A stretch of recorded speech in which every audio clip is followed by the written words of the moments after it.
ليك مواقف مع السقا في الفيلم ده؟ تحب تحكيها؟ صلي على النبي عليه افضل الصلاه والسلام.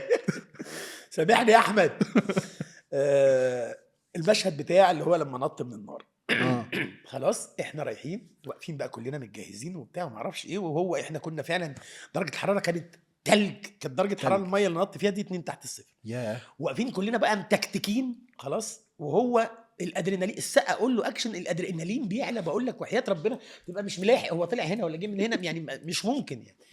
فمسك الناس اللي ستاندز، الراجل فرهب منه، الراجل الخواجه اللي جايبينه يعمل له البتاع، علمه المشهد. وابتدى هو صمم له وحياه ربنا كل المعارك اللي معموله في السيكونس ده السقا هو اللي مصممها، مش الراجل ده الفلوس اللي خدها دي فلوس حرام.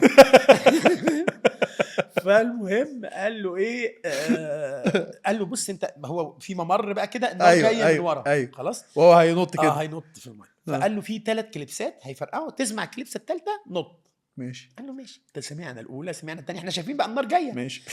الثالثه ما عملتش، والنار بتلمسه احنا شايفين، فالراجل الاتاريه باظت. يا نهار ابيض يا نهار ابيض. فقال لك ايه، قال له جام.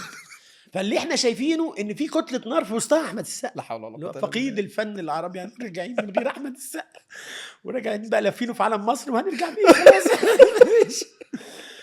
فالثانيتين اللي هو تحت الميه وحياه ربنا ترمي الابره ترن يا ابراهيم، لا حول ولا قوه الا بالله. فلغايه ما طلع من تحت الميه، فهو بس لقى منظرنا كده فهو خاف، انا اتشوحت، انا اتحرقت، انا في ايه؟ انا طبعا قلبي هيوقف. المهم ايه، لقى انه كويس فبقى فرحان جدا، ونط شكلها ايه، فرجوني عليها ومش عارف ايه وبتاع بقى، وماشيين وانا ماشي معاه، انا قلبي هيوقف خلاص. لغايه ما دخلنا ايه، وهو ماشي بقى بحط ايدي على ظهره كده، القميص باش زي الورق. يا نهار ابيض. محروق، اتحرق. السقا اتحرق يا جماعه، السقا اتحرق بالظبط. فالمهم دخلنا البتاع الاوضه عنده، قلت له بقول لك ايه، انا بقى خلاص اعصابنا هتبوظ، وخالد مرعي يا حبيبي، خالد راجل ما بيتكلمش غير كل 3 سنين 4 كلمات، فساكت خالص، بس خالد قلبه هيقف خلاص.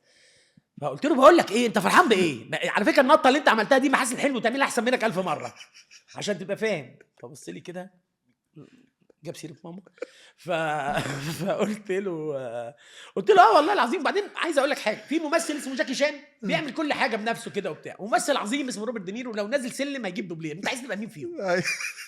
فقال لي ايه اللي اتلتف اللي انت فيها؟ انت عارف هو انا بص، انا السقا الحقيقه شاف مني كتير وانا شفت منه اكتر طبعا. لا والله، بس ده صديقي اللدود فعلا، بس ومن انظف البشر اللي عرفتها في حياتي. والله دي حاجه حلوه برضو ان انت يبقى عندك ذكريات حلوه، بس السقا ذكرياته كتير ما بتخلصش يعني. لا لا لا لا لا تألف فيها انا هالف مجلد ده انا بقول لك ايه، ده انا حرب ايطاليا سافرت معاهم الشهر بتاع ايطاليا والله. هي الفتره كانت كده، دي المده اللي قضيتها من العقوبه بتاعتي مع احمد السقا. احكي. حرب ايطاليا سافرت معاهم شهر ايطاليا، كنت بكتب عن العيش والهوى. ايوه. هناك بخلص كتاب. خلصنا رحنا خلص حرب ايطاليا، رحنا داخلين على العيش والهوى، خلصنا العيش والهوى رحنا داخلين على تيمور وشفيقة. ففي حوالي 3 سنين كده من حياتنا مع بعض يعني قايمين، وغير ان احنا اصحاب وصحابنا مشتركين، ففي الشغل سوا وفي الخروج سوا وفي الفسحه سوا وفي البتاع سوا. فدي من الحاجات انا هدخل الجنه من غير حساب كده خلاص.